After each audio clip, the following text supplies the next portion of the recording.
جو بھی بنتا ہے روسٹر ہے، ماسٹر آف دا روسٹر ہے، تو اس کے ذریعے سارے اختیارات جو ہیں وہ چیف جسٹس ہی کو دے دیے گئے تھے.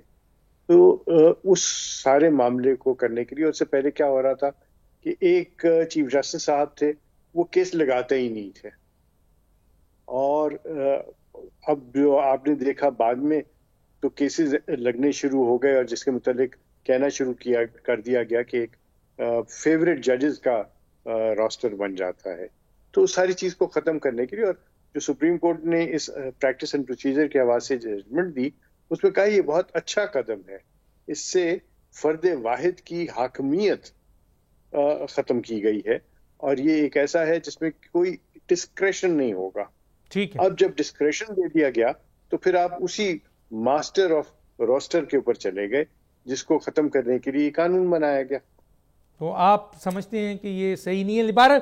لیکن سر ہم جب کانسٹیٹیوشن پڑھتے ہیں تو اس میں کہیں چیف جسٹس کو اختیار نہیں دیا گیا ہے، پوری سپریم کورٹ کو اختیار دیا گیا. ایک تو یہ میں ذرا سے اس پہ بھی آنا چاہتا ہوں، میں اس پہ آنا چاہتا ہوں سر کہ یہ سپریم کورٹ کے ججز فیصلہ کرتے ہیں، اور 189 آئین کے تحت عدالتی فیصلہ چاہے کانسٹیٹیوشنل ہو، چاہے ان کانسٹیٹیوشنل ہو، چاہے ان لافل ہو، بائنڈنگ ہے آئینی اداروں کے لیے کہ اس کو ایکسیپٹ کریں. تو یہ جو ماضی میں بھی ہم نے دیکھا کہ کئی فیصلے سپریم کورٹ نے کیے، اس کے اوپر کافی اعتراضات ہیں. ابھی حالیہ جو 8 رکنی اکثریتی فیصلہ آیا ہے سپریم کورٹ کا، میں ذرا اس پہ آتا ہوں پرٹیکولر. آپ ظاہر ہے سابق اٹارنی جنرل ہیں، لاء کے اسٹوڈنٹ بھی ہیں، ماسٹرز بھی ہیں، تو میں یہ پرٹیکولر پوچھنا چاہتا ہوں کہ سر اس 8 رکنی اکثریتی فیصلے کو جو ریزرو سیٹ کے حوالے سے آیا ہے، کیا آپ سمجھتے ہیں کہ یہ کانسٹیٹیوشنل اور لافل فیصلہ ہے سر؟ دیکھیے، لاء کی جو تشریح ہے وہ عدالتیں کرتی ہیں، اور ان کو کرنا ہے. پہلی بات تو یہ کہ میں سمجھتا ہوں کہ ایسے معاملات میں ہمیشہ ہی فل کورٹ ہونا چاہیے. اس کے اندر بینچز کی تشکیل کا معاملہ ہی نہیں ہونا چاہیے. اور آپ نے ٹھیک کہا کہ آئین کے اندر چیف جسٹس کا کوئی الگ سے اختیار نہیں ہے، اور چونکہ وہاں سے الگ سے اختیار نہیں ہے تو آپ اس کو کیسے رولز کے ذریعے اس کو یہ تفویض کر سکتے ہیں، وہ بحث اپنی جگہ پہ ہے. آپ کا یہ سوال، اس کا جواب میں 2-3 مختصر باتیں کروں گا. ایک تو یہ کہ ابھی تک ہمارے پاس اکثریتی جو فیصلہ ہے اس کے ریزنز نہیں آئے. میں ہمیشہ معترض رہا ہوں، اور مجھے یقین ہے میرے بہت سارے ساتھی بھی میرے ساتھ آواز میں لائیں گے کہ ریزنز آپ بعد میں تلاش کرتے ہیں اور فیصلہ پہلے دے دیتے ہیں، یا شاید مناسب بات نہیں ہے. ہاں، کوئی ایمرجنسی ہے، کوئی اس طرح کی چیز ہے، کوئی دیوار گر رہی ہے، کوئی ایسا سلسلہ ہے جس کو روکا جانا ضروری ہے، تو اس میں آپ ضرور بات کر دیجئے اور بعد میں ریزنز دیجئے. ریزنز بعد میں تلاش کرنا شاید مناسب نہیں ہے. اب جو کرکس آف دا میٹر ہے اس کا یہ ہے کہ 189 کے تحت صرف آئینی ادارے نہیں، تمام اداروں کے اوپر، تمام افراد پہ، تمام عدالتوں پہ سپریم کورٹ کی جو ڈائریکشنز ہیں وہ بائنڈنگ ہوتی ہیں. اب چونکہ قانون بدل چکا ہے، اب جب تک یہ قانون صفحہ اسٹیچوٹ کے اوپر یعنی کتابوں میں ہے، جب تک اس کو سٹرائک ڈاؤن نہیں کیا جائے گا تو پھر جو نیا قانون ہے اس کے اوپر عمل ہوگا، نہ کہ جو پرانے قانون کے تحت ججمنٹ آیا. تو یہ اس سے اس سارے سلسلے سے بہت سارے ایسے ابہام پیدا ہو گئے ہیں جن کا تشریح کرنا، جن گنجنوں کو نکالنا جو ہے بہت ضروری ہو گیا ہے. سو دس از واٹ مائی. لیکن میں سر کلیئر کٹ سر آپ کی موجودگی کا فائدہ اٹھاتے ہوئے یہ پوچھنا چاہتا ہوں کہ یہ جو بھی فیصلہ تھا، ظاہر ہے اس کے اوپر 2 سپریم کورٹ کے ججز کے اختلافی نوٹ بھی آئے ہیں، کئی کانسٹیٹیوشن لائر نے اپنا پوائنٹ آف ویو بھی دیا ہے، سابق ججز نے بھی اسٹیٹمنٹ دیا ہے. لیکن آپ کی موجودگی کا فائدہ اٹھاتے ہوئے آپ کی رائے پوچھنا چاہتا ہوں کہ کیا یہ ریزرو سیٹ کے حوالے سے اکثریتی فیصلہ آئینی اور قانونی ہے سر؟ میں ڈس ایگری کرتا ہوں with a great deal of respect. with the judgment جو انہوں نے ججمنٹ دیا اکثریتی فیصلہ جو ہے اس سے میں بالکل ڈس ایگری کرتا ہوں. وہ میرے نزدیک ٹینیبل فیصلہ نہیں ہے. جی سر، میں یہ ذرا پوچھنا چاہ رہا تھا، یہ تو آپ نے کلیئر کر دیا مجھے کہ اس فیصلے کو آپ کیسے دیکھتے ہیں. ذرا یہ بھی بتائیں سر کہ ایک طرف یہ تفصیلی فیصلہ ابھی تک نہیں آیا، اور دوسرا یہ کہ اس سلسلے میں حکومت نے بھی، الیکشن کمیشن نے بھی نظر ثانی اپیل کی ہوئی تھی، اور سپریم کورٹ کے 8 رکنیز بینچ نے ایک وضاحت بھی جاری کر دی، اور وہ بھی چیمبر میں بیٹھ کے انہوں نے یہ وضاحت جاری کر دی. تو ایک طرف ریکویسٹ موجود تھی، تفصیلی فیصلہ ابھی تک نہیں آیا، اور فوری نظر ثانی اور یہ حکم کہ اس کو امپلیمنٹ کیا جائے. اس عمل کو آپ کیسے دیکھتے ہیں سر؟ 3 حصے اس کے کروں گا. ایک کہ سپریم کورٹ نے خود کہا کہ اگر کوئی کسی قسم کا ابہام ہے، کلیریفیکیشن چاہیے، تو آپ ہمارے پاس آئیے. اب اس جو ہے ترمیم جو قانون میں لائی گئی، اس سے پہلے یہ درخواست دائر کر دی گئی تھی، تو لازمی نہیں تھا کہ جنہوں نے درخواست دائر کی، جن کے خلاف دائر کی اور جو کلیریفیکیشن مانگی، اس میں تمام پارٹیز کا موقف سن لیا جاتا. کبھی نہیں ہوتا کہ درخواستوں پہ چیمبر میں فیصلہ دے دیا جائے، چاہے وہ حق میں ہے چاہے کسی کے خلاف ہے. ہیئرنگ ایک بنیادی اصول ہے. ہیئرنگ کے بغیر فیصلے نہیں دینے چاہیے، اور اچھا کام بھی اگر ایک غیر مناسب طریقے سے کر دیا جائے تو وہ غیر مناسب ہو جاتا ہے. تیسرا کہ آپ نے اس کے اندر جو کانسٹیٹیوشن کو ری رائٹ کرنے کے مترادف ہے، یہ آپ کبھی اس کی کاز لسٹ جاری نہیں ہوئی، اس کو اوپن کورٹ میں نہیں لگایا گیا، تو پھر یہ ایک ایسا سلسلہ بن گیا جس سے بجائے کہ کلیئرٹی آتی، ابہام میں اضافہ ہو گیا ہے. اچھا سر، میں ذرا ایک مختصر سوال آپ کے سامنے رکھنا چاہتا ہوں. سر، ایک طرف تو یہ فیصلہ آ گیا جو بھی اس کی ہے ابھی تک ایگزسٹ کرتا ہے بقول سپریم کورٹ کے 8 رکنی بینچ کے، اور دوسری طرف جو ہے وہ سر پارلیمنٹ نے الیکشن ایکٹ 2017 میں جو ترمیم کی ہے، اور وہ 2017 سے کی ہے. ایسی صورتحال میں ادھر سپریم کورٹ نے امپلیمنٹ کرنے کے لیے کہا ہے الیکشن کمیشن کو ریزرو سیٹ کا فیصلہ وضاحت میں، اور دوسری طرف اسپیکر نے خط لکھ دیا ہے الیکشن کمیشن کو اس الیکشن ایکٹ 2017 کا جو قانون بن گیا ہے، اور اس کے اوپر انہوں نے ایکشن بھی لے لیا ہے. کیسے دیکھتے ہیں سر، الیکشن کمیشن کہاں کھڑا ہونا چاہیے اس کو؟ دیکھیے، الیکشن کمیشن ہو یا سپریم کورٹ آف پاکستان یا حکومت پاکستان، ہم سب کو صرف اور آئین اور قانون کے ساتھ کھڑا ہونا ہے، اور آئین اور قانون کی جو تشریح ہے وہ لازماً جو ہے وہ سپریم کورٹ اور ہائی کورٹ کے اور باقی عدالتوں کے پاس ہے. لیکن تشریح کا مطلب یہ نہیں ہے کہ آپ تحریر کرنا شروع کر دیں، اور تحریر کرنے والے کے پاس وہ حق حاصل نہیں ہے کہ وہ ڈیفائی کرنا شروع کر دے. تو دلیل کا جواب دلیل سے ہوتا ہے. اب جب سپریم کورٹ نے ایک قانون کے مطابق فیصلہ کیا اور دلیل دی، اور اس کے اندر تشریح اس قانون کی جو اب چینج ہو گیا ہے، تو پھر شاید ضروری ہے کہ جو چینج ہوا قانون ہے اس کے مطابق اس کی تشریح کی جائے، اور جب تک کہ وہ قانون صفحہ کتاب پہ ہے تو اسی کو امپلیمنٹ ہونا ہے. کیا وجہ ہے اس کی؟ کیونکہ سپریم کورٹ کا ججمنٹ جو ہے وہ جس بنیاد کے اوپر دیا گیا، اگر اس بنیاد ہی کو چینج کر دیا گیا ہے تو اس کا ایفیکٹ لازمی طور پہ دیکھنا پڑے گا.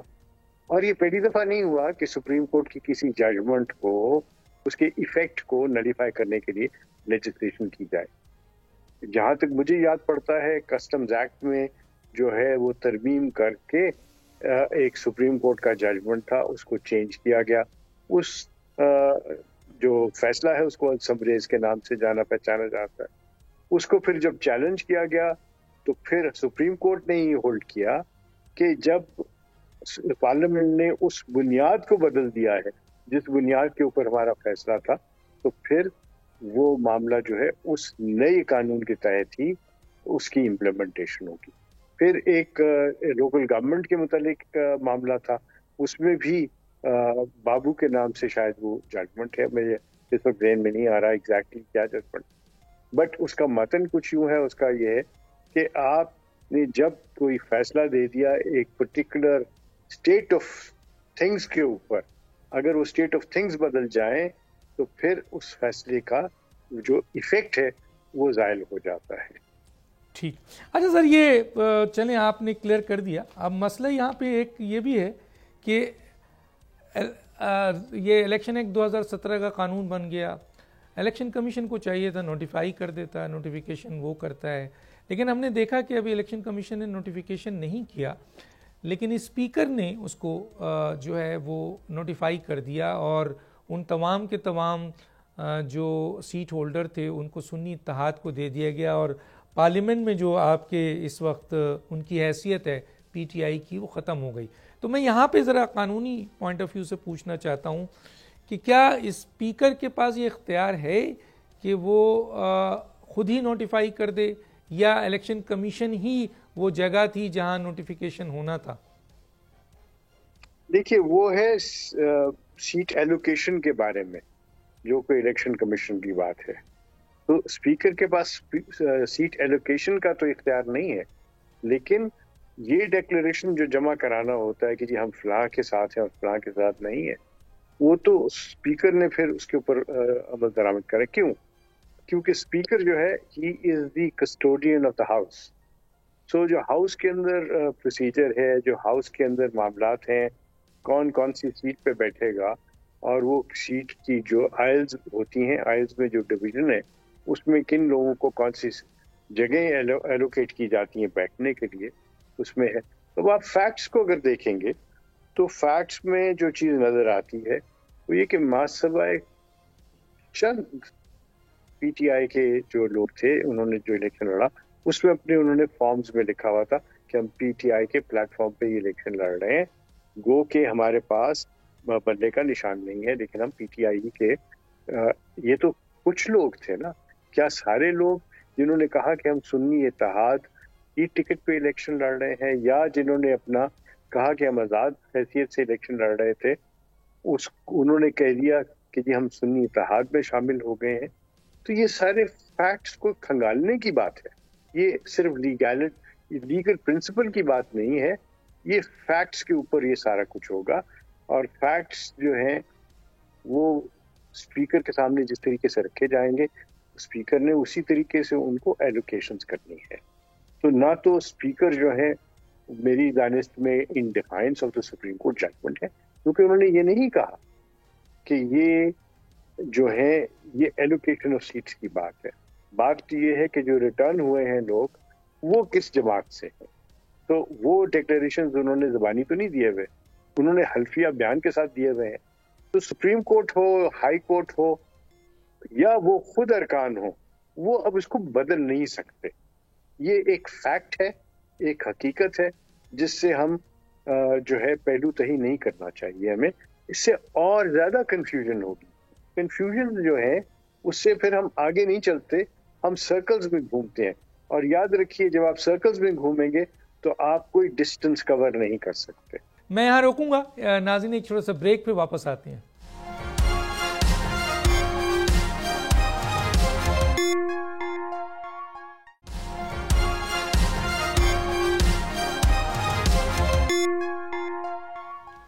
Welcome back. جو اسپیکر کا فیصلہ ایکشن ہے, ایک طرف خط لکھنا اور دوسری طرف جو انہوں نے یہ جو ان کی پارلیمانی پی ٹی آئی کا جو آپ پارلیمنٹ میں ان کی حیثیت تھی وہ تقریباً مثلا ختم ہی ہو گئی ہے, وہ سنی اتحاد کو چلی گئی ہے, تو وہ صحیح ہے, جائز ہے. یہ میں سمجھتا ہوں آپ کی اجازت سے آپ کو قطع کلامی معاف. اس میں نہ اسپیکر کی پرابلم ہے, نہ یہ پرابلم ہے الیکشن کمیشن کی, نہ یہ کورٹ کی پرابلم ہے. پرابلم کیا ہے؟ پرابلم یہ ہے کہ جب آپ بے سوچے سمجھے کوئی ڈیکلریشنز دے دیتے ہیں بغیر اس کے اثرات کو وے کیے ہوئے، آپ امپلسو طریقے سے کام کرتے ہیں، تو پھر اس کے یہی نتائج ہوتے ہیں. اور میں معذرت سے کہتا ہوں کہ شاید ان کی اسٹریٹجی جو تھی الیکشن میں آنے کی، الیکشن لڑنے کی اور کلیم کرنے کی ان سیٹوں، دیکھیے سیٹیں تو انہوں نے کلیم بھی کبھی نہیں کی پی ٹی آئی میں، وہ تو کلیم کی تھی سنی اتحاد نے. تو یہ ایک ایسا عجیب سا میٹرکس بن گیا ہے جس میں سے نکلنے کے لیے میرے پاس، میرے نزدیک، میری سوچ میں پارلیمنٹ سے بہتر کوئی ادارہ نہیں ہے. ٹھیک، بہت صحیح بات کر دی سر. اچھا سر، ہم آتے ہیں تھوڑا سا اس طرف بھی آ جاتے ہیں، اور وہ ہے اب حکومت ایک آئینی پیکج لانا چاہتی ہے، اور یہ ظاہر سیاسی اتحادی حکومت ہے. اور 2006 میں ہم پڑھتے ہیں کہ ایک میثاق جمہوریت ہوئی تھی، اس میں پیپلز پارٹی اور پی ایم ایل این کے ساتھ کئی سیاسی جماعتوں نے سائن کیا ہوا ہے، اور وہ یہ تھا کہ اس آئینی پیکج میں کئی پیکج کے ساتھ آئینی عدالت کی تشکیل، یعنی کانسٹیٹیوشنل آپ کے کورٹ کی. دنیا میں ہم دیکھتے ہیں سر کوئی 85 ممالک ہے جس میں کانسٹیٹیوشنل کورٹ سپریم کورٹ کے ساتھ ہے، لیکن کوئی 2 درجن میں پڑھ چکا ہوں ملک میں ایسے ہیں جہاں سپریم کورٹ الگ ہے، کانسٹیٹیوشنل کورٹ الگ ہے. تو کیا آپ سمجھتے ہیں سر اس وقت ملک میں جو ریزن دیا جا رہا ہے پینڈنگ کیسز کے حوالے سے اور دوسری چیزوں کو، پاکستان میں کانسٹیٹیوشنل کورٹ کی ضرورت ہے، اور یہ اختیار پارلیمنٹ کا ہے، حکومت کا ہے جو طریقہ کار ہے سر؟ اگر مقصد صرف اور صرف پینڈنسی آف کیسز کو ختم کرنا ہے، کم کرنا ہے، اور اس میں سپیڈ لانا ہے، تو دیکھیے سپریم کورٹ میں تو بہت کم کیسز جاتے ہیں نا. اس وقت 15 لاکھ کیسز جو ہیں وہ پینڈنگ ہیں آپ کے ملک میں، بہت بڑی تعداد ہے. اور اگر ججز کو دیکھیں تو 770 جج جو ہیں وہ تو پنجاب میں تعینات ہونا چاہیے، یہ، اور 24 جج جو ہیں وہ ہائی کورٹ کے اندر تعینات ہونا چاہیے. تو سب سے پہلے تو جتنی بھی کورٹس ہیں، سبارڈینیٹ کورٹس ہیں، ڈسٹرکٹ کورٹس ہیں، ہائی کورٹس ہیں، ان میں حکومت کو چاہیے فوری طور پہ، اور میں اس پہ ایک چھوٹی سی ایک گزارش بھی پرائم منسٹر کو چٹھی میں لکھ چکا ہوں اس کے اوپر، کہ یہ فوری طور پہ کام کرنا چاہیے. آئین میں تبدیلی لا کے اگر آپ کانسٹیٹیوشنل کورٹ لانا چاہتے ہیں تو سب سے پہلے تو آپ کو یہ سمجھنا چاہیے کہ کانسٹیٹیوشنل کورٹس ہی ہیں ہائی کورٹ، کانسٹیٹیوشن کے تحت نہیں، کانسٹیٹیوشن نے بنائے ہوئے کورٹس ہیں، کانسٹیٹیوشن کے بنائے ہوئے کورٹس ہیں. سپریم کورٹ کانسٹیٹیوشن کا بنایا ہوا کورٹ ہے، فیڈرل شریعت کورٹ کانسٹیٹیوشن کا بنایا ہوا کورٹ ہے. تو آپ کہنا یہ چاہ رہے ہیں کہ آپ کو جس طرح اسپیشلسٹ چاہیے انکم ٹیکس کے معاملات کے لیے، آپ کو اسپیشلسٹ چاہیے کمپٹیشن معاملات میں، ڈرگز کے معاملات میں، باقی معاملات میں، تو آئین جس کی جو تشریح اور یہ سارے معاملات پورے اسٹیٹ کو، پورے ملک کو افیکٹ کرتے ہیں، تو اس کے لیے آپ کو ایک اسپیشلائزڈ کورٹ چاہیے. بہت اچھی بات، ہونا چاہیے. اور اگر آپ کا جو ایگزسٹنگ سپریم کورٹ ہے اس کے اندر آپ کو پولرائزیشن نظر آتی ہے، اور یہ آج کی نہیں پہلے کی نظر آ رہی ہے، اور آپ نے بارہا نقصان بھی اٹھائے. مثلا ریکوڈیک کا کیس تھا جس میں آپ کو سپریم کورٹ نے ان معاہدوں کو کالعدم قرار دے دیا، اور جو انٹرنیشنل معاملات ہیں، جو انٹرنیشنل آربیٹریشن ہوئی، اس میں انہوں نے آپ کے سپریم کورٹ کی ججمنٹ کو کوئی اہمیت نہیں دی. اسی طرح اور میرے پاس لمبی لسٹ ہے، بٹ وہاں نہیں جانا چاہیے، وہ پھر کسی اور دن ہم بات کریں گے ان کے اوپر.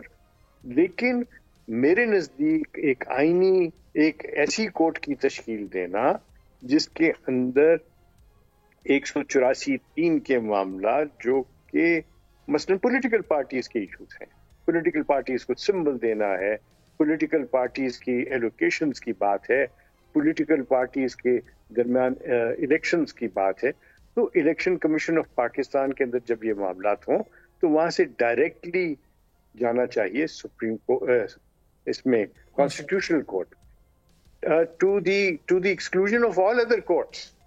دیکھیے ہوتا کیا ہے، الیکشن کمیشن آف پاکستان ایک آئینی ادارہ ہے جس کے معاملے کو ایک سنگل جج ہائی کورٹ کا اس کو روک دیتا ہے, کام کرنے سے روک دیتا ہے, اس کے ججمنٹ کو اوور ٹرن کر دیتا ہے, اور پھر وہ سلسلے چلنا شروع ہو جاتے ہیں. اس لیے جہاں پہ آپ یہ بات کر رہے ہیں کمپارٹمنٹلائز کرنے کی, بہت اچھی بات ہے. میرے نزدیک جو کانسٹیٹیوشنل کورٹ, جس کو آپ کوئی اور نام بھی دے سکتے ہیں, اس کی جب تشکیل دی جائے تو اس کی حیث کو ضرور دیکھیں, اس کی جورسڈکشن کو دیکھیں. میرے نزدیک اس کی جورسڈکشن جو ہے وہ الیکشن کمیشن آف پاکستان کی اپیلیں سننے کے لیے ہونی چاہیے, وہ الیکشن ٹرائبیونل سے جو معاملات جائیں وہ ادھر جانے چاہیے, نہ کہ یہ these are, let me put this, political questions. These political questions جب وہ چلے جاتے ہیں آرڈنری کورٹس کے اندر, جہاں پہ مثلاً کچھ ججز ہیں جو کرمنل لا کی اسپیشلسٹ ہیں, اور ان کو سپریم کورٹ میں اسی لیے لایا جاتا ہے کہ وہ کرمنل لا کے اسپیشلسٹ ہیں. ٹیکس کے اسپیشلسٹ کو سپریم کورٹ میں لایا جاتا ہے, سول معاملات کے ججز کو سپریم کورٹ میں لایا جاتا ہے. کانسٹیٹیوشنل معاملات اگر ہوں تو اس کے لیے بنیادی جو بات ہے وہ ہے ایکسپیرینس. نمبر 2, یہ بات ججنگ کی نہیں ہے, یہ بات ہے امپیکٹ انالیسس کی. بہت صحیح. اور اس کے لیے جب تک کہ آپ کے پراپرلی سوٹڈ ججز نہ ہو, اٹ از ناٹ کہ کون لگا رہا ہے, کون لگ رہا ہے, کس کو لگایا جا رہا ہے, وہ امپورٹنٹ ہے. اور اس کے لیے میں سمجھتا ہوں کہ جس طرح سپریم ایپلیٹ کورٹ میں یا فیڈرل شریعت کورٹ میں علماء بیٹھتے ہیں, اسی طرح ایکمیڈیشنز کو بھی بیٹھنے کی اجازت ہونی چاہیے اس کورٹ میں, جو کہ آئینی پیچیدگیوں کے معاملات کو دیکھے. یہ فنڈامنٹل رائٹس والی باتیں جو ہیں وہ سپریم کورٹ اور ہائی کورٹ میں بالکل ہونی چاہیے, اور اس کا کام یہاں نہیں ہونا چاہیے. تو اس کے اوپر ڈیبیٹ ہو سکتی ہے اور ہونی چاہیے. میں بھی اپنے تئیں ایک چھوٹا سا طالب علم ہوتے کی حیثیت سے اس پہ کام کوئی 1.5 برس سے کر رہا ہوں, اور مجھے کسی نے نہیں کہا تھا, اور وہ شاید میں آپ کے ساتھ کبھی شیئر بھی کر دوں کہ میں نے اس کے اندر کیا کیا چیزیں کی ہیں. وہ میں بھجوا رہا ہوں to the parliamentarians, to the bar associations. تو دیکھتے ہیں, اس پہ ڈیبیٹ ہونی چاہیے تھی. بہرحال سر میں بھی اس کے اوپر کافی کام کرتا رہا ہوں, اور میں آن ایئر بھی کرتا رہا ہوں پروگرام, اور ہمیشہ ایک پوائنٹ میں نے رکھا ہے کہ سپریم کورٹ ایک اپیلیٹ کورٹ ہے جہاں پر پاکستان کے عوام کے مقدمات کا آخری حل کے لیے انتظار کرتے ہیں, اور 12 سال 14 سال 20 سال 18 سال اپنے کیسز کے لیے سپریم کورٹ کے چکر لگاتے ہیں. لیکن اتنے کانسٹیٹیوشنل میٹرز جس میں ڈسپیوٹیڈ میٹر گورنمنٹس کے, الیکشن کمیشنز کے, پروونشل اینڈ نیشنل اور اس طرح کے انٹرنیشنل نیشنل ایشوز, تو سپریم کورٹ انہی کو سننے میں لگا دیتی ہے. تو 8 سے 28 فنڈامنٹل رائٹس جو عوام کا ہے وہ بڑا مجروح ہوتا ہے. تو پینڈنگ کیس 60,000 آخری مراحل ہے. تو ایک پوائنٹ تو یہ ہے, اور دوسرا پوائنٹ آپ نے سر بہت اچھا کلیئر کر دیا. میں ہمیشہ کہتا ہوں کہ ہمارے ہاں جو ججز کی ریکروٹمنٹ کا طریقہ کار ہے اس میں جناب سول میٹر کے کیس, کرمنل کیس کی ایکسپیرینس کے, آپ کے وکیل, آپ کے میریجز کے, یا آپ کے زمینوں کے, یا بہت سارے, یا بینکنگ کورٹ کے آ جاتے ہیں جن کا ایکسپرٹیز کانسٹیٹیوشن پہ نہیں ہوتا. آپ ٹھیک کہہ رہے ہیں. بلکہ میری تو ایک تجویز بڑے سالوں سے چلی آ رہی ہے کہ ہمیں چاہیے کہ ہم ایک ایسا ادارہ تشکیل دیں جس کو میں کہنا چاہوں گا کہ جس کے اندر سول ججز سے لے کر ہائی کورٹ کے ججز سے لے کر یہ ساری کنٹینیوئنگ لیگل ایجوکیشن کا کام ہو. اور جس طرح آپ کے پاس آل پاکستان سول سروس ہے, آپ کے پاس ایک آل پاکستان جوڈیشل سروس ہونی چاہیے. میں اس کا داعی ہوں, میں اس کے اوپر ایک عرصے سے کام کر رہا ہوں, کرتا رہوں گا, کیونکہ میرے نزدیک یہ ایک سہل طریقہ ہے, ایک صائب طریقہ ہے, اور بجائے رفل کرنے کے لوگوں کے فیدرز کو آپ آل پاکستان جوڈیشل سروس کا انعقاد کریں. آشتو صاحب میں یہاں روکوں گا. ناظرین ایک چھوٹا سا بریک پہ واپس آتے ہیں.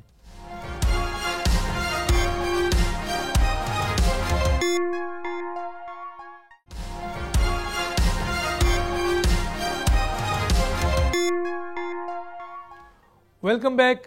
اچھا سر, میں یہ ایک چیز ہو جاتی ہے, چلیں ایک طرف کانسٹیٹیوشنل کورٹ ہے, ایک طرف سپریم کورٹ ہے. ظاہر ہے سپریم کورٹ کا بھی ایک چیف جسٹس ہوگا, کانسٹیٹیوشنل کورٹ کا بھی ایک چیف جسٹس ہوگا, آپ کے 187 ہے, 186 ہے, 185 ہے, 180 آپ نے جو کیا کہتے ہیں 4 ہے, اس کا 3, مثلا جتنے بھی کانسٹیٹیوشنل میٹر ہیں ادھر جائیں گے. جوریڈکشنز کا تصادم نہیں ہے. یہاں جو سپریم کورٹ میں کرمنل, فوجداری, جتنے بھی اپیلیٹ کے کیس آئیں گے وہ فیصلہ ہوگا. لیکن میں ایک چیز رکھنا چاہتا ہوں دونوں سپریم کورٹ کے چیف جسٹس کے لیے کہ اپوائنٹمنٹ کے لیے کم از کم صرف سینئرٹی مسئلہ نہ ہو, وہاں فٹنس بھی ہو کہ آئیدر ان کی کوالیفیکیشن, ان کا ایکسپیرینس, ان کی جس طرح ہم دوسرے اداروں میں دیکھتے ہیں اپوائنٹ کرتے ہوئے صرف سینئرٹی پہ نہیں لیتے, تو کیا یہ بہتر نہیں ہے کہ چیف جسٹس بھی سینئرٹی کم فٹنس کے اوپر آئیں؟ 100% میں اس چیز کا دائی ہوں, اور اس پہ بہت جگہ پہ میرا انفارچونیٹلی بہت زور کا ڈفرنس آف اوپینین ہوا. وہ ریکارڈ کی بات ہے. میں اس چیز کا دائی ہوں, اور الٹیمیٹلی ہوا کیا؟ الٹیمیٹلی یہی ہوا کہ یہ بات مانی گئی, اور اس کی مینیفیسٹیشن کہاں آپ کو نظر آتی ہے؟ ابھی لاہور ہائی کورٹ میں جو چیف جسٹس کی تعیناتی ہوئی ہے وہ سینیورٹی بیسس پہ تو نہیں ہوئی صرف, ہے نا. تو اسی طرح جو سپریم کورٹ کے اندر جو تعیناتی ہوئی وہ بھی سینیورٹی بیسس پہ نہیں تھی.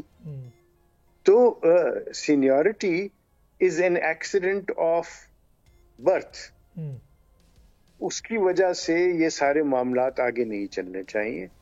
100% ضروری ہے کہ آپ سب سے پہلے میرٹ بیسڈ اپوائنٹمنٹس ہوں, اور اس کے بعد کنٹینیوئنگ اسکروٹنی چلنی چاہیے. تو اس کو نام دے سکتے ہیں میں سر, فورنسک آڈٹ کا نام دے دیں کہ ججز کی ڈیلیوری اور کارکردگی اے سی آر کے حوالے سے سر. میں اس کو فورینزک آڈٹ بالکل نہیں کہوں گا, کیونکہ یہ فورینزک آڈٹ ہے نہیں. اچھا, یہ بیسکلی آڈٹ ہے of 3 things. 1 of capacity. Capacity میں اس کی ایج فیکٹر, اس کی جو مینٹل کیپیسٹی ہے, وہ اس کی capacity to deliver health factor, all these things come in. Number 2 ability, اور وہ ابیلٹی جو ہے وہ ٹریک ریکارڈ, ان کے جو فیصلے ہیں کتنے اوور ٹرن ہوئے. اپوائنٹنگ اتھارٹی ہے, اس کے پاس ایک چیک لسٹ ہونی چاہیے کہ یہ صاحب ان کرائٹیریاز پہ پورے اترتے ہیں, اور پھر یہ سارا معاملہ ہو, تاکہ ڈسکریشن جو ہے وہ بالکل ختم ہو جائے, اور جو رہ جاتی ہے وہ اسٹرکچرڈ ہو. اور structured on what? On publicly known factors. Litmus test جو ہے وہ چھپا ہوا نہیں ہوتا. لٹمس ٹیسٹ جو ہے یعنی کسوٹی جو ہے وہ عیاں ہوتی ہے, سامنے نظر آتی ہے, اور سب کو نظر آنا چاہیے. یہ ہے میرا. نہیں بالکل, بہت اچھا آپ کا مشورہ ہے سر. ایک ظاہر ہے وقت کی کمی ہے, بہت سارے سوالات ہیں. ایک سوال بہت ہی امپورٹنٹ ہے سر, میں کرنا چاہتا ہوں اور شریعت سے لے کے آتا ہوں سر. اگر آپ قرآن مجید فرقان حمید کا مطالعہ کریں تو جرم اور سزا کا تصور موجود ہے سر. اگر آپ جرم کریں گے تو سزا دی جائے گی, اور سزا نہیں دی گئی تو پھر جرم جو ہے وہ بڑھتا ہے. پاکستان میں ہم ہر ادارے کا احتساب دیکھتے ہیں سر. اچھا, جوڈیشری کا جو احتساب ہے یا ججز کا جو احتساب ہے, انہوں نے اپنا ایک قانون 209 سپریم جوڈیشل کونسل کے نام سے بنایا ہوا ہے. اس میں ریفرنس جاتا ہے عام آدمی دے, حکومت دے, جو بھی ہے پروسیجر ہے. ہم ایک دوسری مقدس گائے, اس مقدس گائے کے بعد دوسری مقدس گائے کو بھی دیکھتے ہیں جو افواج پاکستان ہے. ان کا بھی اپنا آرمی ایکٹ کے تحت ایک طریقہ کار ہے. لیکن ان 2 مقدس گائے کے علاوہ سیاستدانوں کا, آپ کے بیوروکریٹس کا, انتظامیہ کا, سرکاری ملازمین کا, عام لوگوں کا احتساب تو ہم دیکھتے ہیں سر. اور اب ہم ان ایک مقدس گائے کا احتساب بھی دیکھ رہے ہیں جس کا نام آرمی ہے, اور کئی جنرلز, کئی ایڈمرل, کئی بریگیڈیئر کو کورٹ مارشل دیا گیا, اور ابھی ڈی جی آئی. لیکن ہم ایک ایسے ادارے کو جو اللہ کے بعد سب سے زیادہ طاقت رکھتا ہے اور جس پر سب سے زیادہ انگلی اٹھتی ہے, اور جس کا سب سے زیادہ شفاف ایریا ہونا چاہیے وہاں احتساب نہیں دیکھتے. بردر ججز اگر کرائم کریں اور ریزائن کر دیں تو بس ختم, مس کنڈکٹ کریں تو ختم, غیر آئینی غیر قانونی فیصلے کریں جس کو خود سپریم کورٹ ٹرن آؤٹ کرے وہ معافی, ان فیصلوں کی بنیاد پر پاکستان ڈیٹوریٹ ہوتا ہے, تباہ ہوتا ہے, حکومتیں گرتی ہیں, الیکٹڈ وزیر اعظم کو پھانسی دی جاتی ہے, الیکٹڈ وزیر اعظم کی حکومت کو ختم کر دیا جاتا ہے, عوام کے مینڈیٹ کو توڑ دیا جاتا ہے, لیکن ان کا کچھ نہیں ہوتا. تو سر اس احتساب کا کوئی اور طریقہ کار ہونا چاہیے, کیا انڈیا کی طرح پارلیمنٹ کو اس پر سوچنا چاہیے سر؟ سب سے پہلے جی یہ جو ہے نا مواخذے کا سارا سلسلہ اکاؤنٹیبلٹی کا, یہ ججز نے خود وضع نہیں کیا, یہ پارلیمنٹ نے دیا ہے, اور پارلیمنٹ ہی نے اس کے اندر کوڈ آف کانڈکٹ وغیرہ کی تعریف کی. کوڈ آف کانڈکٹ جو ہے وہ سپریم جوڈیشل کاؤنسل بناتی ہے. لیکن بالکل تجاویز دینی چاہیے کہ جناب اس کے اندر یہ بھی کیجیے کہ ایک جج جو ہے جس کے بہت سارے فیصلے جو ہیں وہ اپیلیٹ کورٹ کو ٹرن ڈاؤن کر دیتی ہے, تو اس کا بھی مواخذہ ہونا چاہیے. ایک جج جو ہے جس کے اندر وہ ڈس آنیسٹلی فیصلہ کرتا ہے, یہ نہیں کہ پیسے لے کے کرتا ہے, وہ فیصلہ کر دیتا ہے جو قانون سے ماورا ہے, اور جو اپیلیٹ کورٹ ہے وہ کہے کہ قانون سے ماورا ہے, اس کا بھی مواخذہ ہونا چاہیے. یہ بالکل آنا چاہیے. اور ایک اور پہلو میں بتا دوں کہ اس وقت جو انٹرسٹنگلی 209 اس وقت موجود ہے اس میں چیف جسٹس کا مواخذہ نہیں ہو سکتا. کیوں؟ کیونکہ سپریم جوڈیشل کاؤنسل جو ہے اس کا سرور صرف چیف جسٹس ہو سکتا ہے, اور اگر اس کا مواخذہ کرنا ہو تو ظاہر ہے سپریم جوڈیشل کاؤنسل پہ کیسے تشکیل پائے گی. تو میری دانست میں اس میں بھی ترمیم کی ضرورت ہے. ایک چھوٹا سا میں نے کاوش کی ہے, اور اس کے اندر میں نے اس 209 کے اندر بھی چینجز لانے کی بات کی. دوسری بات یہ ہے کہ جہاں پہ آپ ججز کا مواخذہ کرتے ہیں وہاں پہ جب ججز کو کوئی کمپلینٹ ہوتی ہے, جہاں پہ ججز کے ساتھ کوئی ناانصافی ہو رہی ہے, تو اس کا کوئی فورم نہیں ہے. وہ بھی میں نے کوشش کی ہے کہ اس کو بھی انٹروڈیوس کیا جائے تاکہ ایک بیلنسنگ بات ہو. اور یاد رکھیے مقدس گائے اس ملک میں کوئی بھی نہیں ہے. مقدس چیز قرآن حکیم کے بعد صرف اور صرف ہمارا آئین ہے, اور تمام اداروں کا فرض ہے کہ ہم اس کی حیثیت کو نہ بدلیں, کو بہتر بنائیں, اس کے اندر اچھائیاں دیکھیں, اچھائیاں لے کے آئیں. اس کو ری رائٹ کرنے کا اختیار پارلیمنٹ کا ہے, کسی فرد واحد کا نہیں ہے. جس طرح سپریم کورٹ نے ایک دفعہ کہہ دیا تھا کہ جی چیف آف آرمی اسٹاف جو ہے اس نے چونکہ ایک سکسیسفل ریولیوشن کر دیا اس لیے وہ ترمیم بھی کر سکتے ہیں, اور اس کے لیے بھی پارلیمنٹ نے تجویز کر دیا کہ وہ ججز جو کہ اس میں اعلیٰ کار ہوں گے اس طرح کے معاملے میں وہ بھی سزا کے مرتکب ہوں گے. پھر آپ نے دیکھا کہ یہ معاملہ جو ہے یہ اس کو بہتری کی طرف لے کے جانا چاہیے.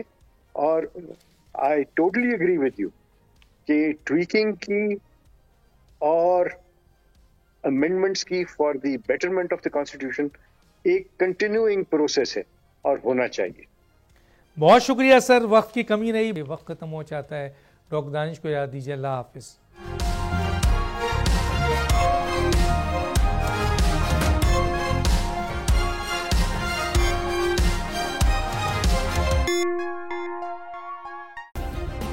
سبسکرائب کریں اور بیل دبائیں تاکہ کوئی خبر رہ نہ جائے.